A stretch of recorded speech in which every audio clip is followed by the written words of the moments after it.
History and Time. I'm Ed Blaylock, a history teacher in Northern California. I'm not going to tell you where because I ain't none of business. And a father of a 14-month-old son who I am training to become a master swordsman, the likes of which the world has never seen, given the opportunity. And I've been a nerd since roughly the 6th grade when my father gave me a copy of Have Spacesuit Will Travel by Robert Heinlein, my first formal introduction to real science fiction. How about you? I'm Damien Harmony. I have trouble speaking words in sequence, apparently, including the title of our show. Yeah. Yes. I am a Latin teacher, formerly a history teacher at a local high school up here in Sacramento. I have been a geek most of my life. I am now transferring said geekdom to my children. You see right there to your, let's see, that's my left, your right. Mm-hmm. Those are scrolls that I whipped up for my daughter for our D&D game because she leveled up in the middle of a dungeon and I couldn't figure out a better way to get her spells as a wizard.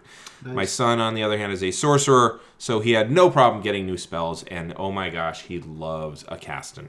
Oh yeah, well yeah, being a sorcerer is the way to do that. Yeah, nice. And this is doggerel. You've actually written doggerel in Iconic. All right, nice. Yeah, well done, sir. Thank you. Well done. Thank you. To my right, to your left, we have a guest this week. What's your name, sir? My name is Derek Lipkin. I am a 32-year-old attorney living in San Francisco, California, with my beautiful wife.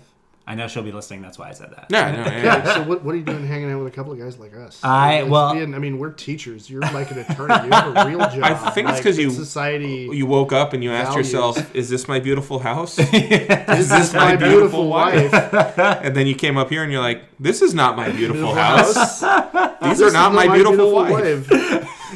That is exactly what happened. Yeah. Okay. Just to give you the genesis, Damien and I did the Tough Mudder together. Okay. And that was where we first met. I was there with my wife, and we were going through the event, and Damien was there, and he was lovely, and we joined up with his crew, went through all of the obstacles. He helped very significantly during the carrying another human portion. Yes. Yeah, he has the shoulders. Yes. So that's a... Have gut will travel. Yeah. So, and actually, it's just by happenstance, they were stretching near us. And asking, and one of them asked a question. I was like, "Oh yeah, I've done this 2 or 3 times because I used to be fit." And I was able to tell them, "Oh, the electricity is just keep your head away from the wires and you'll be fine." And they stuck with us the whole time, and nice. We've been friends ever since. Very cool. It's been quite great. But my geekdom.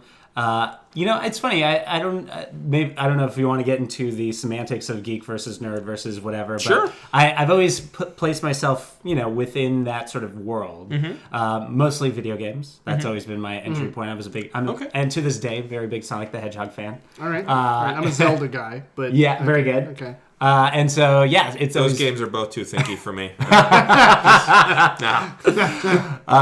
So that has definitely continued on very strongly, playing video games all the time, but then also other games, which we may discuss in a short amount of time. I don't know if I should jump the gun on the subject matter. No, you have jump right into it. You've brought this gorgeous book with you. If you could just read the title to us. The title is The Pinball Compendium, 1982 to present, by Michael Shaloub.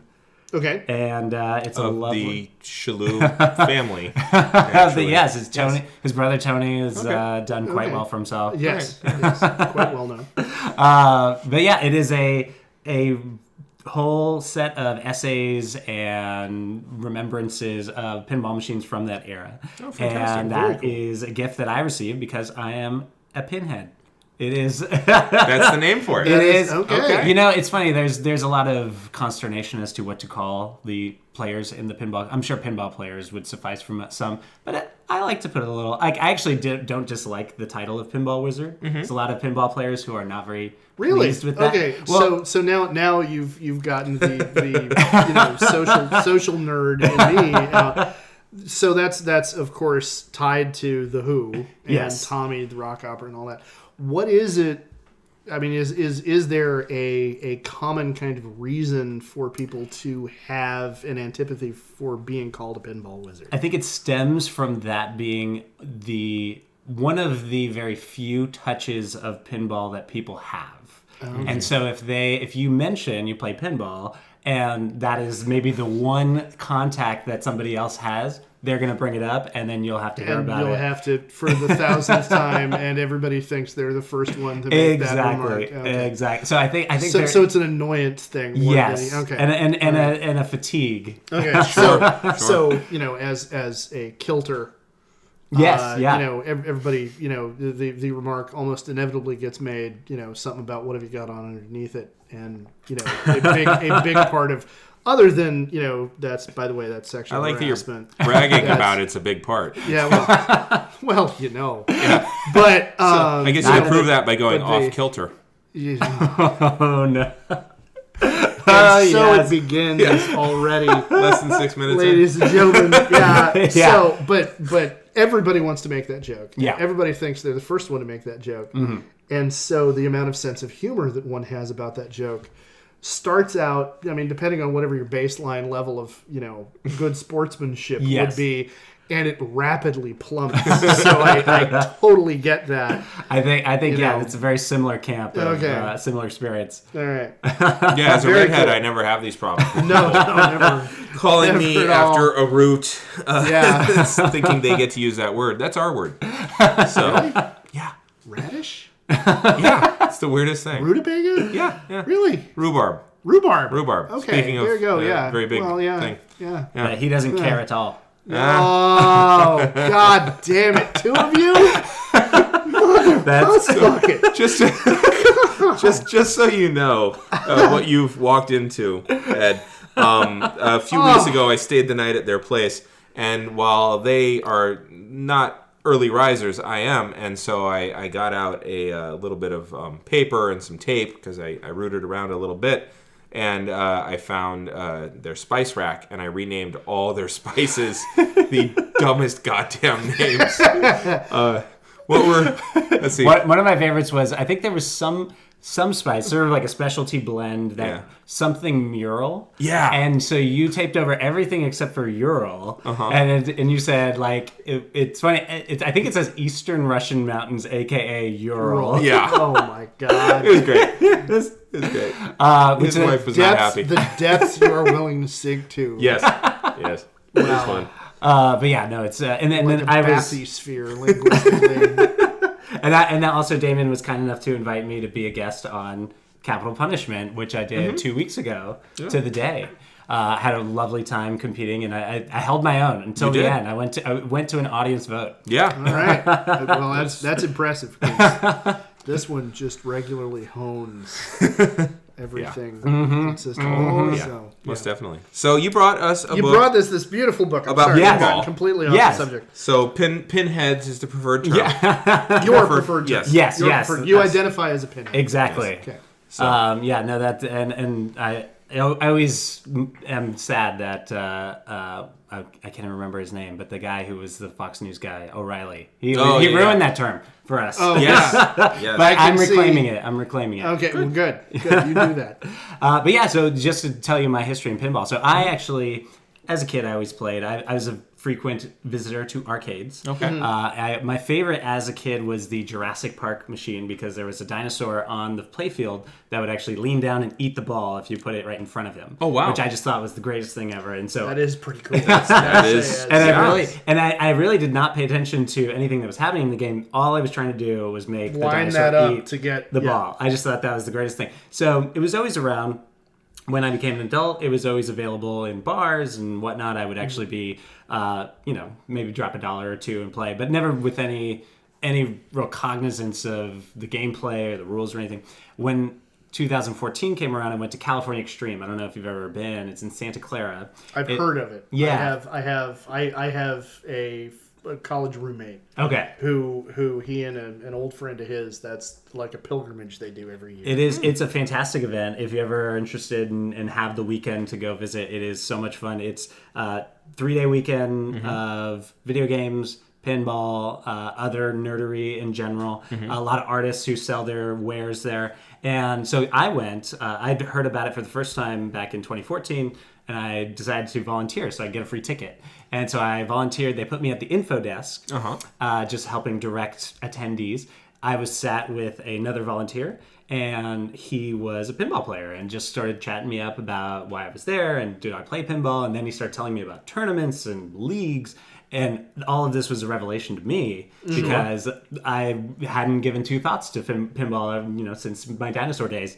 And so it was really interesting, intriguing, and I put myself on the wait list for the San Francisco Pinball Department, which I'm wearing my San Francisco Pinball Department sweatshirt. Very cool. I see that. And I'm now in my 9th season in the San Francisco Pinball Department. It's great. I'm actually going to be one of the commissioners next year. Oh, wow. So I've become very involved in the pinball community. So wait, 9th season, but you started in 2014. Yes, so 2 seasons per year. Okay. Yes, and so my first season was spring 2015, starting in January 2015. From the first flip, I was hooked. It was just, it was like a light bulb went off, and suddenly I found my community, my hobby, and Your it really, tribe. yeah, and it really has stuck. I mean, in a way, I've gone through, I'm sure, as many people have, many different interests. So in high school, I played a lot of poker. There was an era, of course. That's one. See, I figured out as an adult that if I needed to spend that kind of money to get people to hang out with me, I needed to find different friends. That was my experience with poker. Was, you know what? I don't have the patience to count. No, I just, what? I'll sit there and I'll watch everybody else play, and I'll throw smack left and right as an outside observer. Yeah, have a beer or 3, and but the moment you try to put cards in front of me, I'm like, no, I need my money. Thank you. I have bills to pay. So poker was never. Yes, yeah, but I think I went. So before that, I'm trying to think of what else. I mean, I had various phases of. Then there was music production. I got really into rapping and really into beat making. So I've had just these different things, which are still in my life to some degree. But pinball has seriously taken a place that I think all of those maybe could have if it was maybe right place, right time, but they just never took. It's almost like you had your first pet, where you didn't know you had that room in your heart. Yeah. And suddenly it's there, and you couldn't imagine your heart not having it. Yeah. And it's great. And so now there's, it's quite it's a growing community nationwide and even worldwide. Lots of pinball players. I think it's really in a renaissance. So now you're seeing it pop up again in a lot of bars, and as bars become barcades, that is becoming a much more frequent sight to see classic video games and pinball machines. And really, also it's benefited from recent competition increase by 2 new companies entering the fray to make pinball machines to challenge the main manufacturer to improve their offering. So I've got questions about that I want to circle back around to why the Renaissance is happening now, and it's a Renaissance, which means it had risen before, and I'd like to hear. Now your book says 82 to present. Tell me, please, that you're going back before that. Yes. Good. Because I was 10 years old and I had a kid's encyclopedia, and it had the history of benches, and it had Ivan the Terrible, and it had mahouts, I think they're called mahouts. Mahouts, the people who are paired with an elephant and live their whole life with them. Turns out when you're 5, you're paired with them. So I had already passed my prime. Yet again, that must have been heartbreaking. It was awful. I still to this day really wish I could have done that on some levels. I love my life. I love my home. I love my kids. But you could have had an elephant. I could have been with an elephant my whole life.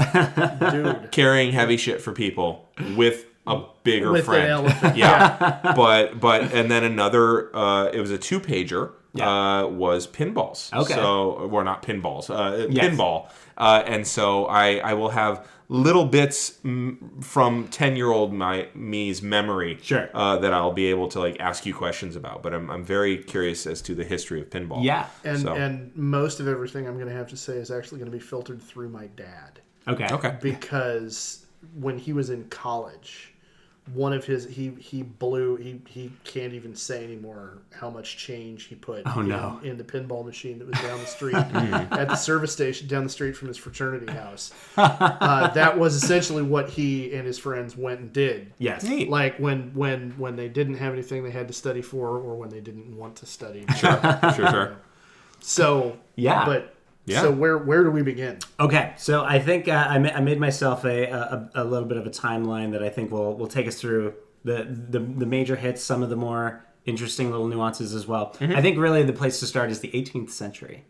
And so we're going to go. Wow. We're going to talk a little bit about the pre-pinball days and sort of games that sort of paved the way for, I guess, what you might loosely think of like as balls striking things. Okay. And sort of made the way. And I think probably the one that is most directly linked, like without going too far back, something that still feels pinballish, is a French game called Bagatelle. And Bagatelle is, you may have seen these in your childhood or maybe even since you have children, but they're just sort of little, they're sometimes billed as pinball. It's like a little field that has a bunch of pins sticking out and a plunger area where you shoot the ball up and it just cascades down. There's no flippers, there's no... like doing Plinko. anything. It's almost like pachinko. Yeah, Exactly. that's what I said. Yeah. So actually, Bagatelle Japonaise is the like sort of French. There was this sort of at the same time, Japan and France sort of developing these games of striking a ball, sending it into this area where it would cascade down, and so that was it became very popular early to mid 18th century. Okay. And so that's and Japanese billiards was really what sort of improved upon the bagatelle of France, with including the metal pins and with the metal plunger. So that's sort of the early days of where pinball kind of starts. Of course, nobody's talking pinball yet. I think bagatelle or Japanese billiards is really the term. But probably the pivotal moment is 1871. Now, just real quick, Bagatelle, is it a vertical field or is it a flat field or is it raked? It is inclined. Okay. Yeah. So it's either completely vertical or on an incline. Because you need gravity to come it back. Exactly, okay, yeah. Gotcha. There's actually a great, if you ever get a chance to go to Alameda, you can go to the Pacific Pinball Museum, which is a museum dedicated, a living museum they like to call it, dedicated to pinball. They have many sort of science projects that they have for usually children, but anybody to learn. Sure. And it sort of shows you like the bagatelle. There's like a giant bagatelle you can play and actually move the parts around. It's like magnetic with these metal parts that you can rearrange order to make the ball go in different places. Yeah. And so it's, so that really is sort of the spiritual grandfather to pinball. And so jumping ahead then, so we're 18th century going into the 19th century, we have our first sort of name that we can talk about, and that is Montague Redgrave. Redgrave. I love that. That's a good name. Montague Redgrave. Sounds like I can hear the accent already. Sounds like an antagonistic lover in a Jane Eyre novel. Yeah. I like that. Yes. Yes, he does, doesn't he? Sounds like the rival to Heathcliff. You can hear him saying something like, "Good day, sir." I had to. Yeah. I had to. I hadn't gotten it out yet. I needed to. Is that like frequent happening? The puns. That's Myers what he makes. Anytime I offer a pun, he either bids me a good day or he threatens a duel. There you go. So it's well, that would be appropriate for the era. Yeah. And so British inventor Montague Redgrave, he is the one sort of credited with the spring plunger, which he patented in the United States. Okay. He was in Cincinnati, Ohio at the time. I remember that. Coil, I do remember that. Yeah, okay, very good. Yeah. I want to hear the story about how a guy named Montague Redgrave wound up in Cincinnati. That sounds my guess would be train. Yes. Immediately, if we're speaking on that level, you bloody peasants. Yes. I feel like you could probably make it, if you go through the Great Lakes somehow, right? Aren't they all connected? Well, you could, by boat. Erie Canal. That's late enough that the canal is built. What year was this again? 1871. 1870. Wow, so post-Civil War. Mm-hmm. Yeah. Okay, so I'm just contextualizing this now. So post-Civil War, carnivals are starting to spread. Pro wrestling is hitting the rails as well. It's going out. The Intercontinental Railroad is 5 years from being done. 5 years away. So rail travel in that part of the country, travel was everywhere. Oh, yeah. Saturated. The culture has shifted away from sectionalism, and yet Cincinnati, Ohio is close enough to the borders that you're going to have a lot of commerce going through there and a lot of immigrants going through there. Yeah. So Yeah. for new labor, and there's a lot more factories cropping up. Well, yeah, throughout the whole period. Okay. Yeah. So all right. So industrialized and a hub of interstate travel. Yeah. At that point. Yeah. All right. Yeah, Okay. I think the one of the main innovations being the coiled spring, so that made me think maybe like industrial, like something where you could produce that. Probably, yeah. So he was in Cincinnati because Cincinnati was likely where he could get parts. Yeah. Or that's materials. a good point. Yeah, or have access to them, and I'm wondering if gun manufacturing was big in that area too, because you've got springs. Springs would be a big deal. So. And just the machining that would be involved to mass produce any kind of manufacturing. Typewriters are starting to get big. Baseball is very close to taking off. Yeah, because you have the Cincinnati Red Stockings starting within a few years of that. So okay. Yeah. Right. So then that is really will bring us finally to the 20th century. So there's not much happening in the world of pinball, or there might be things, but not too It's significant. basically spring plunge, Yes. and then do you even have paddles, or is it still plinkoing? Right. So it is still in the sort of bagatelle phase of just sending the ball up and allowing it to just carom wherever. Are you it should trying go. to move it and maneuver it at that point? Probably or? not at this point yet, because What a boring fucking world. I'm sorry. Just like, hey, look at it go. You want to see it go again? Yeah. Do you think it'll go left or right this time? Like, it just... Like I want to spend time in my backyard looking at clouds, but also that sounds like a really dull pastime too. You know? Like, if you're in a particularly meditative kind of mood, right? I think there could be a certain amount of value that could be taken out of. But you got to go to a place to do this, which means there's people around watching you do this. You do it for entertainment, like as a spectator thing. Yeah. This guy always gets it going to the, He manages to make it land in the third box from the right like all the time. Oh, you probably would get betting though. Yeah, based on that. So there, and gambling. Yes, there is a natural link that springs up between pinball machines and gambling, which we will talk about more as we move along. Yeah. But really, so pinball, or at least this game, I think it still stays relatively small until you get into the 20th century and really into the 1930s. And that's where there is this explosion of pinball on the scene that really finally it is kind of comes into the game it is. So at this point, pinball is still, or at least this game is still tabletop. Okay. So it's basically like an additional box that you would put on a table, and then that would sort of play the game. If you had a drugstore, maybe you just have a table where you set a couple of these next to each other.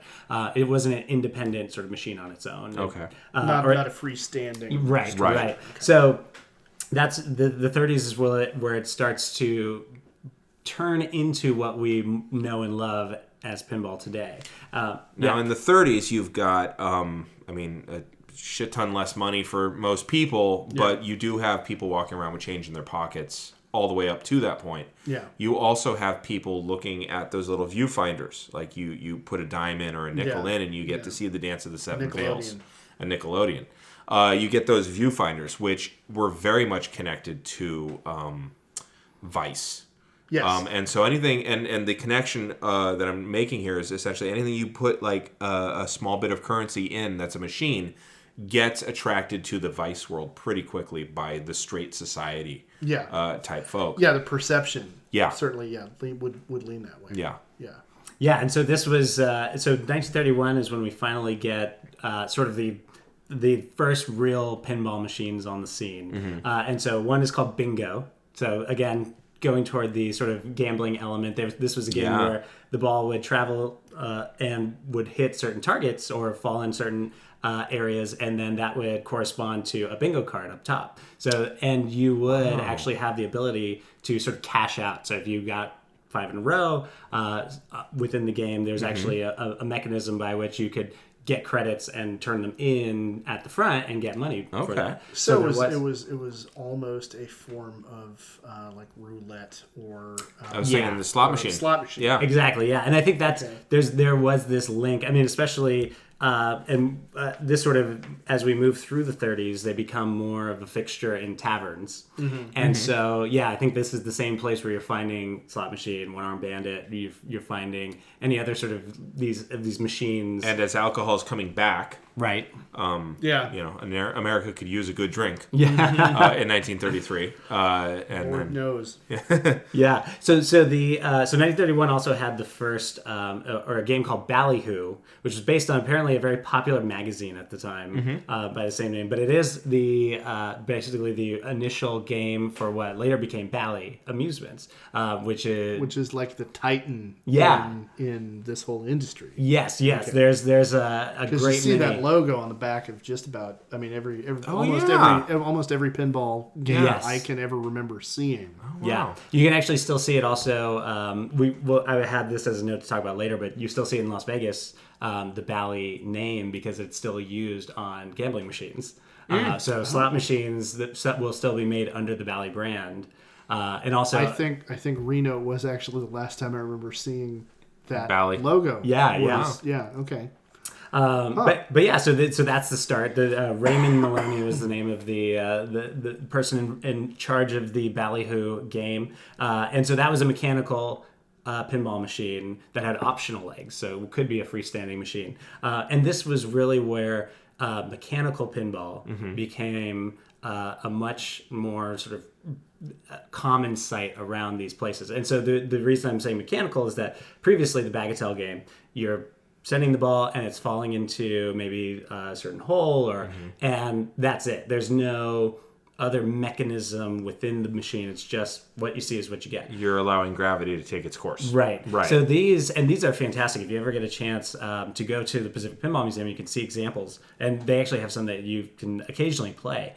They are what you would call mechanical pinball machines, essentially games where you send the ball, and the weight of the ball is sufficient to actually turn certain items when it rolls over them, and then that will then trigger other things in the game. So, like, for example, there's one that's a baseball one, which I thought was just the most, I wish I could have it, because it's just so super fun. Send the ball around, and then the ball goes into a sort of bagatelle, and then it drops into a strike or a ball or an out or a single, and the game, based on where the ball goes, would turn certain gears and then log your progress in the baseball game. It was fascinating, and just the fact that they could make that, I didn't even realize that was possible. It was so cool. And yeah, but that's the kind of mechanical game that starts to become a little bit more common. So you have other games where the ball would roll over like a puzzle piece, and the puzzle piece would turn over, and then your goal is trying to complete the puzzle. And so these are games where really the nudging becomes more involved. So you're actually trying to influence the direction of the ball to make something happen in the game. Now that it's sort of freestanding and doing its own thing. Now, so you've got the mechanical aspects. Do you have the paddles yet? No, still no paddles. So it's just it's the Plinko version, but now you're trying to guide it and move it. Yes. And do you have it where if you tilt it too far, it stops, or is that not yet? So that is 1934. Is when the first tilt mechanism is installed. And now, do you think this is because what I'm hearing here is that you essentially have a gambling device that involves some level of manipulation, way more than you can have with a one-arm bandit, way more than you can have with a roulette wheel. Right. Those or a are deck of cards. Yeah, those are absolutely chance. Yeah, those are absolutely chance. This is I can impact the chance. Yes. By how I do it. Right. So I can imagine people getting really angry and smashing these things. Well, and that still happens. And I remember hearing this. I remember reading this that there would be games, and if I'm jumping ahead, I apologize. No problem. That you would, if you couldn't get it, people would hit it underneath because they didn't want to get in trouble, so they'd hit it underneath. And some manufacturers started putting nails underneath to stop you. No, really, I think in many ways. Yeah, it coming. I'm turning a little green. I apologize. It's a good thing we laid out the top. Oh man. Okay, so I'm back. No, Sorry, I actually think that the sort of development, you'll see these sort of like they make it one way, people start using it in a certain way, so then they respond to that, Right. and then the design changes. It's like and an then people arms respond race. to- I was gonna a little say, bit, it reminds me Yeah. of like arrows. Oh, quilted doesn't work. Now we have to use plate. And then and then guns. Oh, quilted would have worked better. Make sure to wear a silk shirt. Yeah. By the way. But so what gets me about this is thinking about, the ball rolling over a mechanism and having an impact on the rest of the table. The workings of this must be incredibly intricate. Yeah. I mean, I'm thinking of the push rods and the springs and I can't even. I'm not enough of a mechanical engineer at heart to really be able to conceive of what that would look like. I just imagine it must be really complicated. Yeah, and I think it was on the level of like watchmaking, just like the fineness of certain of the mechanisms in there, because it's a very small, it's not a large device, it actually is pretty small, and so I think it was these just very finely made, machine made parts. And kind of part of what I'm getting at, and I apologize for kind of stepping over there, but is in order for the pinball table as we know it today to become a thing, the rest of the tooling technology had to become advanced enough to get the kind of precision mechanical parts necessary to build something that intricate on an industrial scale. Because you talk about watchmaking, and for a very long time, generations, that was all hand done. Right. One piece at a time, which was why a pocket watch was a gentleman's instrument. Right. Whereas this is popular entertainment for the masses. Drop in a nickel and you're playing the game. You'd need to have this produced on a certain kind of scale. So, do you know? Do we have figures of for these early games? How many units were they producing? So I know that as we get into the late 30s, I know there was certain games that were very popular, and they would put out 50,000. There were certain very widely produced machines. Were there kits where you could it's essentially the top end, the top of the table is this is a puzzle, this is a baseball, this is a this is a this, but the bottom, the gears and such is this is kit number 1, 2, 3, or 4. Oh, I don't know about if they had that ability to sort of mix and match. Right. I wouldn't be surprised if they were able to make sort of an undercarriage. Right. That was then you could just kind of reskin. Yeah, that's what I was thinking. Also, I was thinking, to what you were talking about, they did have adding machines and cash registers That's true. were already fairly complex machines. Yeah. I mean, you have IBM really getting moving as far as its mechanical components in time for the Holocaust. So True. You have By the very way, complex machines. Way to bring us back around. Sorry, but it's the 30s. The darkest. Yeah. I would point out. I know. Yeah. I know. But This is happening at the same time. We've made jokes in previous episodes about and here we are getting into the darkest chapters of modern history in the middle of talking. But about, this is what's happening at that time. Yeah. No. I know. And also baseball. And also, there's I'm just trying to think of what else is going on. They're figuring out a way to make airplane engines such that they're not just big kites anymore. Where they figured out how to treat aluminum. They're creating the Hoover by Dam. the 30s, as a sort of partial aviation nerd by osmosis, by the 30s you're seeing monobody construction in aircraft. Right. The engine part had been figured out a while back, decade before. But what you are not seeing yet in aviation, Look as you did, is he is God ashamed. damn it. He is so That hurts. ashamed. sorry. What you don't see Yes. yet in aviation is we're talking about mass production of these things. Right. Aviation engines.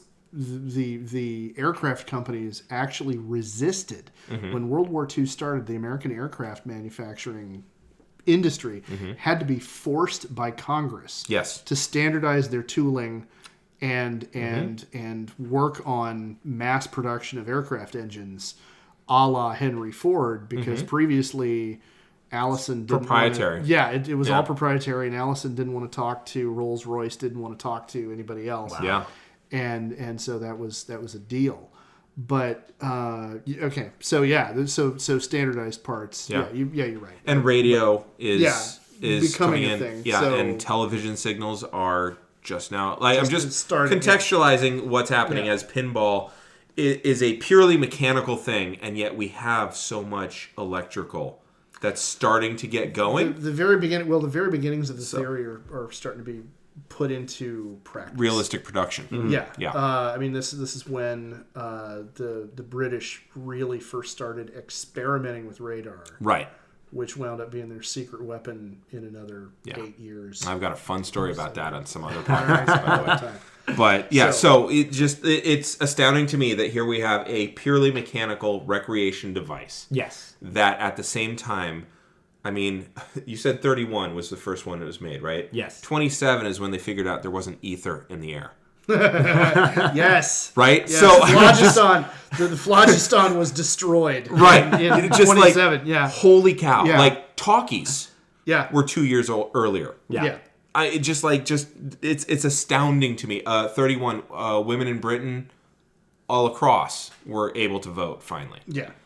So there's a lot of change happening, and this is a very mechanical, which Analog. Strictly analog. smacks to me of 18th century in so many ways. In a lot of ways, but I think I'm sorry, 19th century. But but I'm gonna bet, and this is just a guess on my part. I'm gonna bet that electrification of all of this mechanical stuff happened very rapidly from here. Well, I was about to follow up with that to There we say, this era of the purely mechanical was a fairly short one, given that we moved to 1935, or actually even before that, 1934 is when games started using electrical outlets to put into place certain electromechanical portions of the game, and so EM is often what those are referred to, electromechanical games. Okay. That's like basically everything from this like mid 30s all the way through the 60s and into the 70s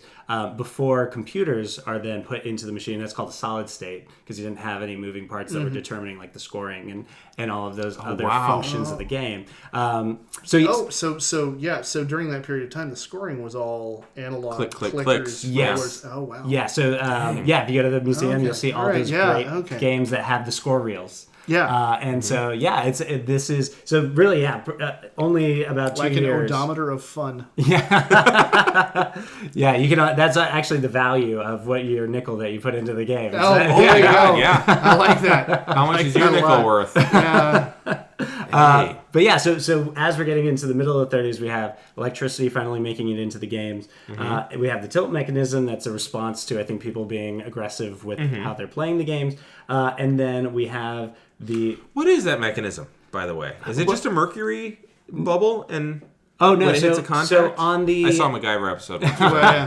so on older games, Uh-huh. and I'm sure that if somebody is a pinball expert knows exactly how it works, I'm probably butchering it a little bit, but they did have basically a small bowl that had a rod in the middle and a ball that would just sort of careen around as the game moved. And I think basically the mechanism was if the force of the ball was ever too much, which it didn't need to be too much for the rod, but it was based on you moving the entire table. Sure. Then it would just trigger something that would, I think, release all of the gears Close everything down, so that nothing would respond anymore until the ball made it back to the trough.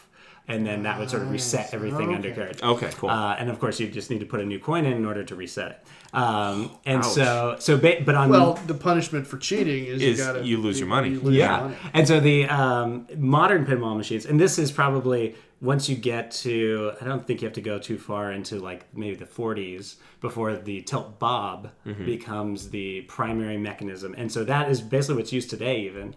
So that is a sort of like a pendulum, has a kind of conical shape, hangs on a piece of metal, and it sits within a metal ring. And so every time you move the machine, that pendulum essentially touches the edge of the ring. If it touches the edge, it makes contact, and the game sort of logs how many times it's touched. Right. If you touch it a certain number of times, then the game knows to just turn off. Right. And that's when you get your tilt. Okay. And so that is certainly in like modern pinball playing, that's figuring out the best way to move the machine with the tilt bob in order to Right. avoid the dangers, or that's what they call them. Like you get a danger before it tilts. warns you, yeah. Yeah. And I had actually, just a quick aside, I played in a tournament this past weekend. I played an older game called Jet Spin. It was made by Gottlieb. I think it's like 1962. Okay. Very fun game. These games are older. They tend to tilt very easily if you move it too much. I put a giant move, and it was kind of a frustration move where I just moved it probably like 4 inches. I pulled it, but apparently I did it perfectly and did not tilt. Saved the ball and played for like another 30 seconds, racking up the score. And everybody looked at me like, "What? How in the world did you just do that?" Because you're a pinball wizard. Because you're a pinball wizard. And it was funny then, because immediately after, a friend of mine was playing. He gave it not even half the move I did and tilt immediately. And so I just moved it perfectly. You got to know the dance. Yeah. Karma. Wow. Yeah. Karma. It's all about karma. It was really funny. quite satisfying. I can believe it. So anyway, Yeah. as we're moving, we're getting the tilt mechanism. We got Baffle Ball, which was 1935. That was a machine that they made 50,000. And so then pinball finally makes its debut as a term for this game in 1936. So now we're at mid-30s. We're starting to get more interesting mechanisms within the machine. The first one being in 1937, the bumpers. So these are whenever the ball makes contact with this sort of circle, it basically completes the circuit, and a solenoid that is below will pull the ring down and shoot the ball off Fling to the the side. ball out. Yeah, so Gotcha. so at this point you're still seeing games that are bagatelle style, but they're now integrating the bumper. So you're pushing the machine, the ball is bumping from the electric pulse of the metal in there, and you're still kind of in this same paradigm. And then this is when finally I think a lot of the jurisdictions start to take note of the link between this and gambling. And so basically 1939 is when the hammer comes down in 2 very significant places, New York and Los Angeles. So that is where LaGuardia in New York bans pinball. Los Angeles follows suit, bans pinball. And the stated justification at the time was that it was robbing children of their nickels and dimes.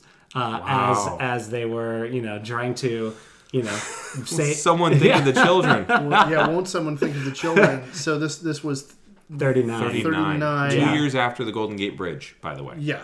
Just- And okay, so I'm trying to think, because our very first episode that we did was on the Comics Code Authority. Oh, yeah. And that was a decade and several years later. But I think this is probably prototype, this is where we're starting to see the very beginnings of the worry amongst adults about juvenile delinquency, Right. and our kids are all crazy wild animals. We don't know what to do with them. Very Music Man. Very, very. As a matter of fact, with a capital T and it rhymes with P and it stands for pinball, would certainly, I think, work here. Wow, nicely done. But you're right. It's you're less than a decade away from those first hearings, and that psychologist very, very earliest making ones his bones with, in the 40s. I'm forgetting. Kefauver. Kefauver.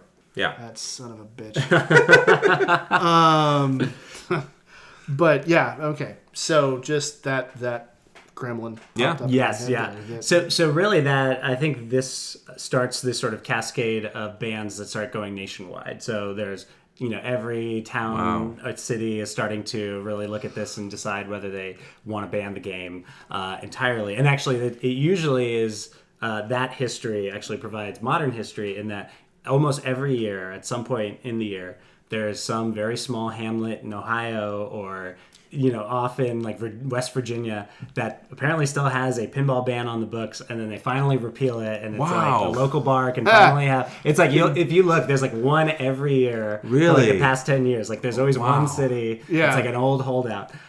So that was a really significant change, I think, for for the game, and amusement makers had to sort of respond. And I think there were still pockets of places, I'm sure like Vegas, never really had a problem with it. But it definitely... I think they have a problem with anything. Yeah. I think that's a defining characteristic. Yeah. Well, that is where the Pinball Hall of Fame is. So... wow. I think that's not a coincidence that the link is there. Yeah.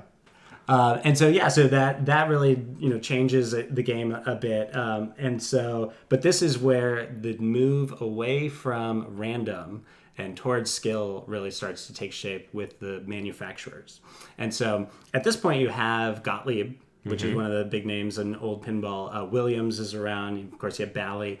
And finally, in 1947, so almost 10 years later, we finally get the flipper. Wow. The paddles you mentioned earlier. Right. The first game is called Humpty Dumpty. And it is a game where there are flippers on the game. And it's not not the way you think about it at the bottom. So it's not at the bottom. Right. Okay. There's actually 6 flippers, and they're all sort of distributed throughout the playfield. And they all flip sort of simultaneously. Oh, wow. Yeah, so but it is the first time that you can actually really impact the ball in a really big way. It's not just as it's careening down, you can actually send the ball back up. Now, does that legitimize it in the eyes of the law? Well, not immediately. Okay. So certainly, I think it's the first step. Okay. And I think we will see the pivotal moment come about 30 years later. But 30 years later? Yeah. Holy shit. It really took that long? Until I was born. Yeah. So you were like in high school. But... Fuck. I just want to back up for a second because I'm thinking about fantasy league sports like DraftKings and that kind of stuff. Sure. They're not sponsoring us, but if they want to, we can talk. But I remember specifically like fantasy sports gambling. They started making the case that they were a game of skill, not a game of luck. And that's how they were able to get around certain gambling regulations. Yeah, there are certain statutes. And this apes that. Or this is like the prototype. Right, of that yeah, in it's the same. It's the same mechanism. Certainly Wowzers. the same mechanism at work. So 30, Jesus. I'm sorry, 30 years later, that's like J. Edgar Hoover's dead by that point. Yeah. Is he though, really? Well, yeah, true. I mean, is J. Edgar Hoover dead now? Right. Yeah. Well, Yes. technically he's not dead now because he's a lich. Drawing to a future episode. Hiding out. Well, have you ever noticed that, Jeff Sessions is never seen without that flag pin? I'm just saying. There you go. Phylactery. Yeah, I believe it. That's my brother's crazy uncle. I'm sorry. You've made that joke before, but, Yes. but if he hears that, he's either going to laugh uproariously or show up at your door. Oh no!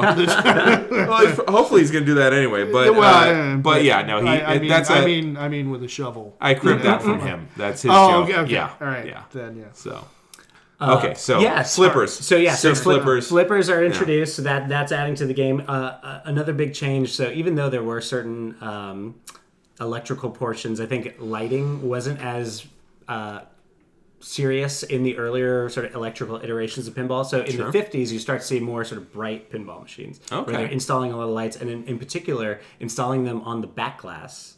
So typically on the sort of the older machines, you would have whatever the score was actually logged near the sort of where the flippers would be. So by the player, there wouldn't be, and oftentimes there was no back glass. The way you think of the back box on a pinball machine, right, that would actually not be there because there was nothing to display. Yeah, it was just the bag of tailgate. So finally, there's a back box which contains some of the electronics, and it actually had a bunch of lights which would be used to indicate score. And so when you would start hitting the different targets and whatnot, you would actually have those lights progressing. So if you go to the museum, you can see these games where, it'll start out at 0.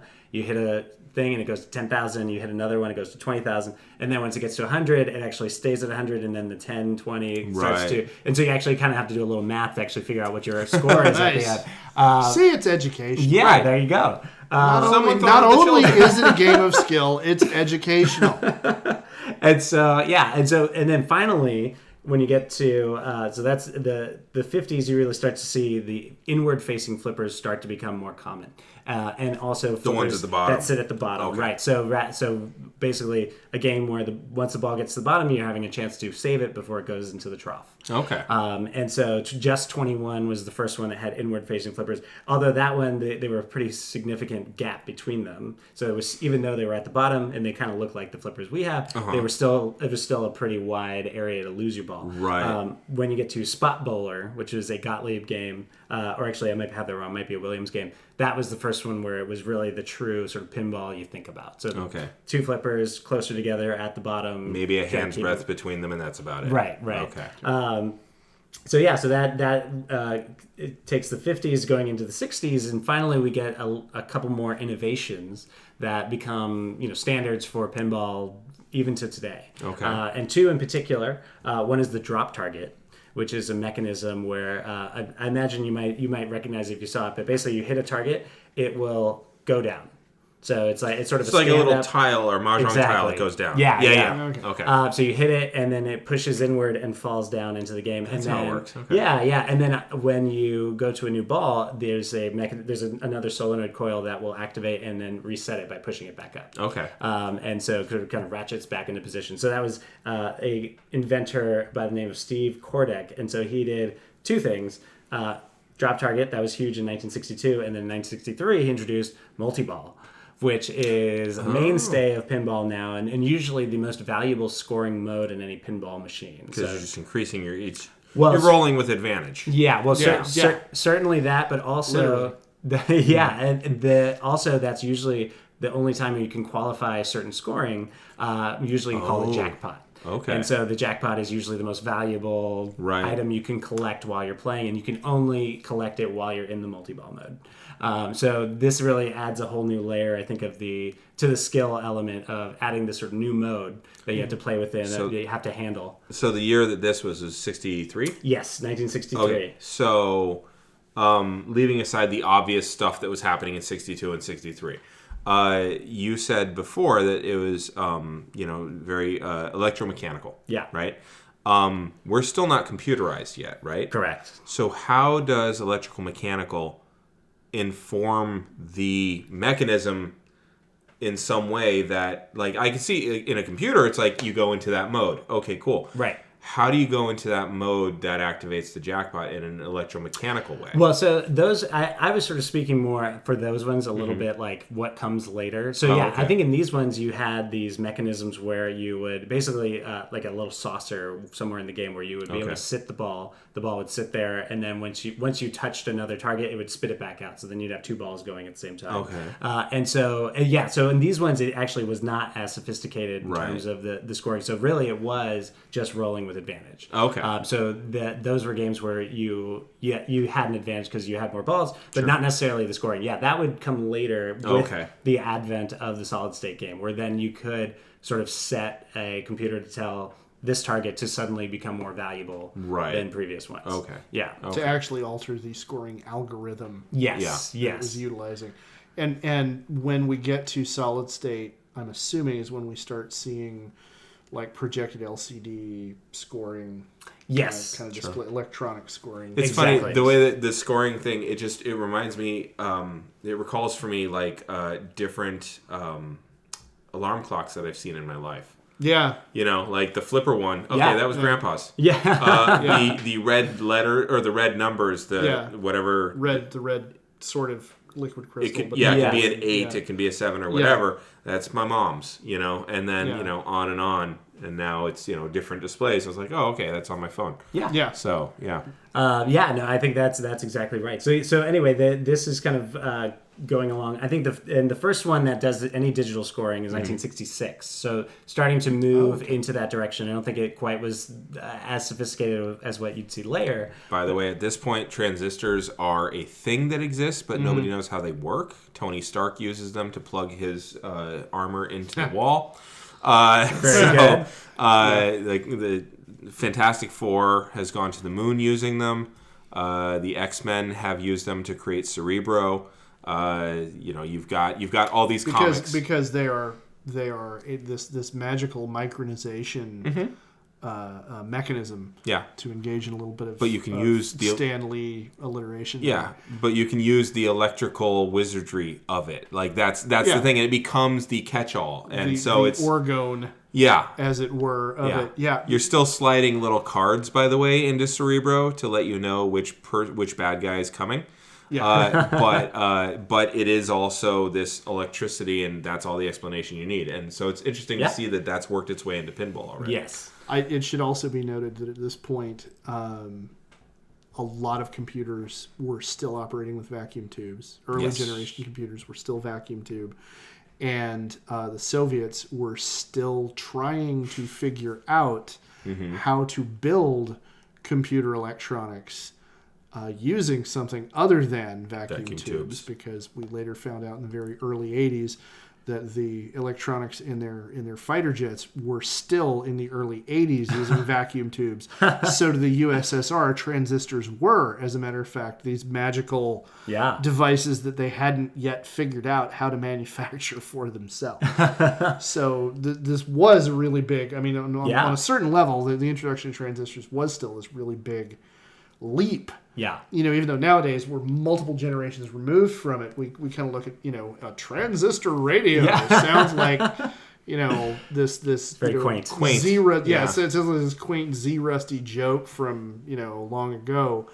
Thank you, TV Tropes, for Z-Rust, by the way. But, but two folks in the 60s, that was a quantum leap in terms of taking a device that had been the size of the table we're all sitting around and shrinking it to something smaller than the footprint of the book that we've got sitting on the table. It was a dramatic reduction. And so did the level of sophistication in the games leap like at the same kind of rate as that? I think it took a little more time. I think once digital scoring, so that's 66, I don't think you really see maybe the full potential probably until, close to 10 years later. When games, I think, start to become, especially as you get into the 80s, is when the games, I think, really become sophisticated with how they're, handling balls and handling the sort of like undercarriage, and there's sort of subterranean portions of the game. Sorry. Sorry. We're both 12. I'm sorry. Well, see, here's the deal. I have an excuse. I actually teach 12-year-olds. So, and I was handling my undercarriage just now, so it works. Oh man, thank God pinball can't escape that. That's a problem. Yeah. So you say it, and in the 80s, and when in the next episode next week, because we're coming to an end here. But in the next episode in the 80s, pinball is competing with TV graphics. Yeah. So it's got to find a way to stay more than just a dust cover. Yeah. So okay, so it's 1966. Women have access to the pill. Yeah. They don't. They can get it anywhere. Yeah. They still need their husband's permission.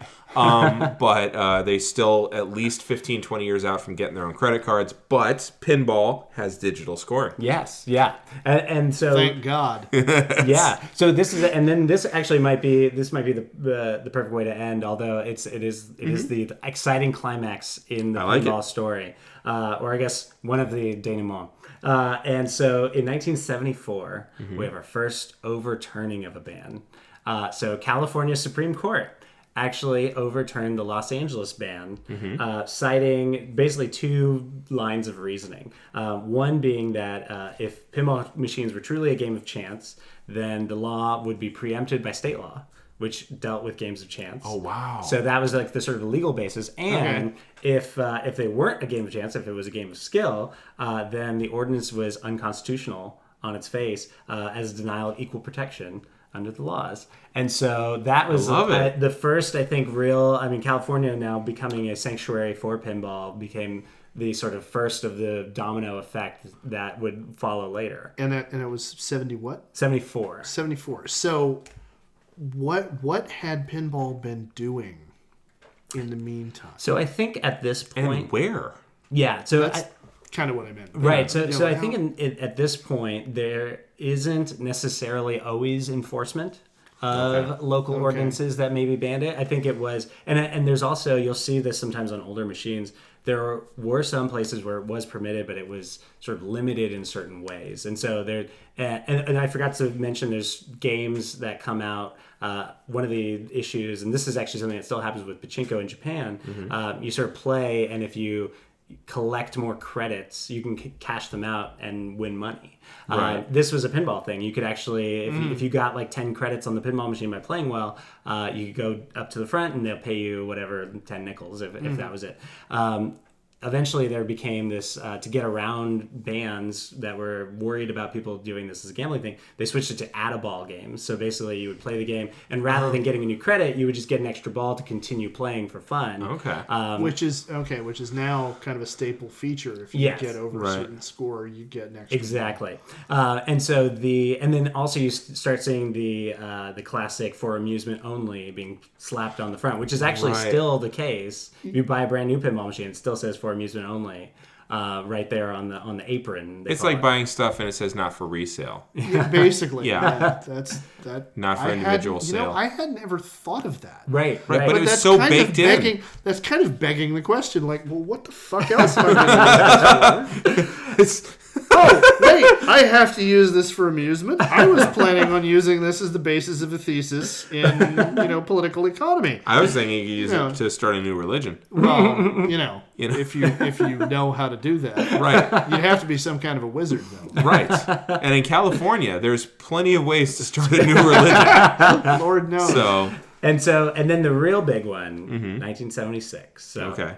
Bicentennial, great year for America in many ways. Sure. And the best way was that we have our Lord and Savior, Roger Sharp. So Roger Sharp was a noted pinball player at the time, and he was called to actually testify in front of the New York City Council. In a New York courtroom. He was brought forth by the Amusement and Music Operators Association to basically testify that pinball was a game of skill, not a game of chance, and thus that the City Council should repeal the ban. Right. And so this was widely, and there's actually if you ever want to watch a drunk history, this one is a great one. But it's all about the sort of shot heard around the world where Roger Sharp, in a very Babe Ruthian way, walked up to a pinball machine and said exactly, I will put the ball in exactly this lane, this area of the game, on the plunge.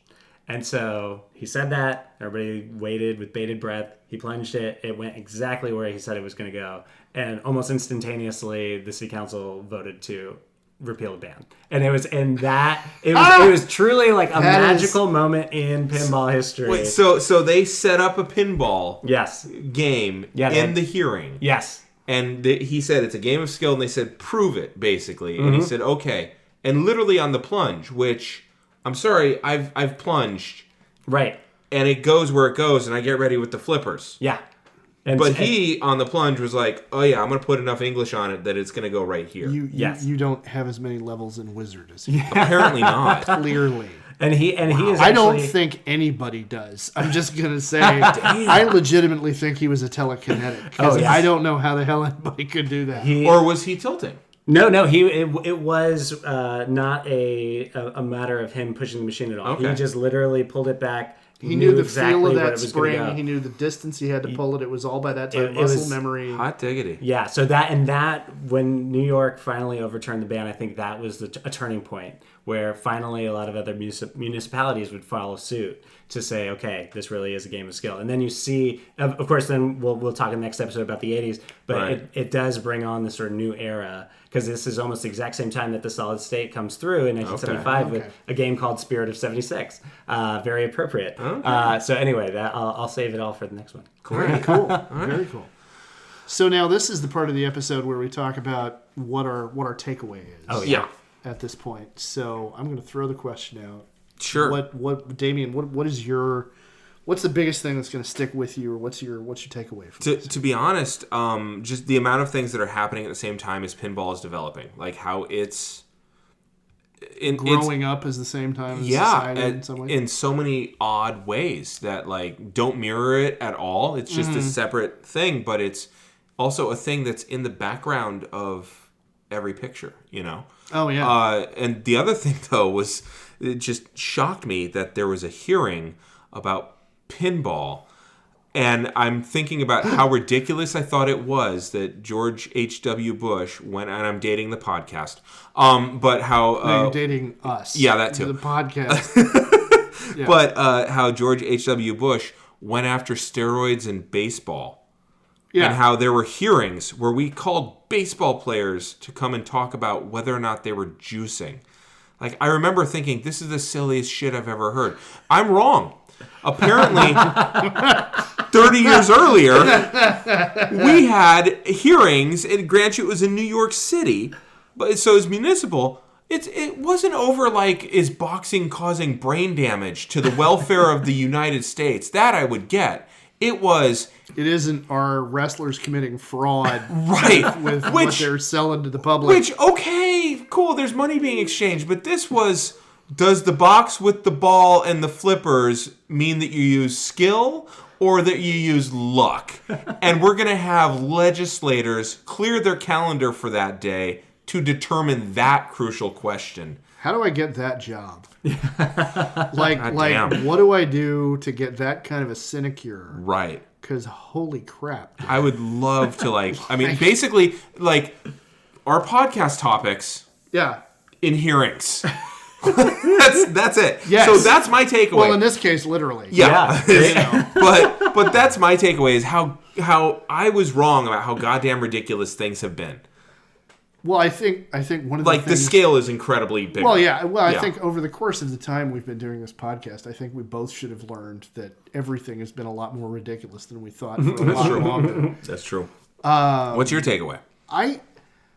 I just find it remarkable that there has been this whole, I don't want to say subculture, but this whole industry and this whole gaming culture that has been so ubiquitous, but always in the background. Yeah.